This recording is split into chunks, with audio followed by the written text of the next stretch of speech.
জয়, আপনাকে ধন্যবাদ। বগুড়া পৌরসভার রাস্তাগুলো খানাখন্দকে ভরা, একটু বৃষ্টি হলেই সেখানে পানি জমে থাকে, চলাচলের দুর্ভোগ আরও বেড়ে যায়।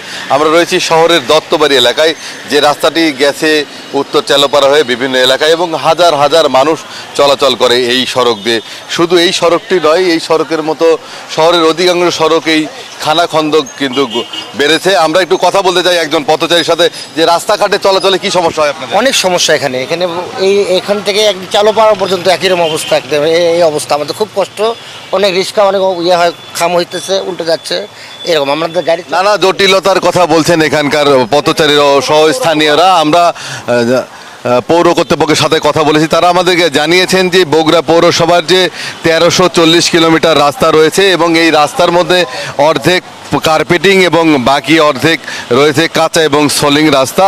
পৌরসভার যে রাজস্ব রয়েছে তাতে কিন্তু তারা চেষ্টা করছে যে এই সড়কগুলো মেরামত করার, তবে বড় প্রকল্প ছাড়া কোনোভাবেই এই সড়কগুলো মেরামত করা সম্ভব নয়। 1876 সালে প্রতিষ্ঠিত পৌরসভার বয়স প্রায় 150 বছর। তো 150 বছর হলেও জনসংখ্যা বেড়েছে, আয়তন বেড়েছে, তবে পৌরসভার উন্নয়ন বাড়েনি। বগুড়া পৌর কর্তৃপক্ষ জানিয়েছেন তারা বড় প্রকল্প পেলেই, অনুমোদন হলেই এই পৌরসভার রাস্তাঘাটগুলোর উন্নয়ন হবে। এই ছিল বগুড়াতে সর্বশেষ। ফিরে যাব স্টুডিওতে। ফয়সাল বাবু, আপনাকে ধন্যবাদ আমাদের সাথে যুক্ত হওয়ার জন্য। বান্ডেল থাকলে প্রতি সেনমানিতে টাকা বাঁচবে।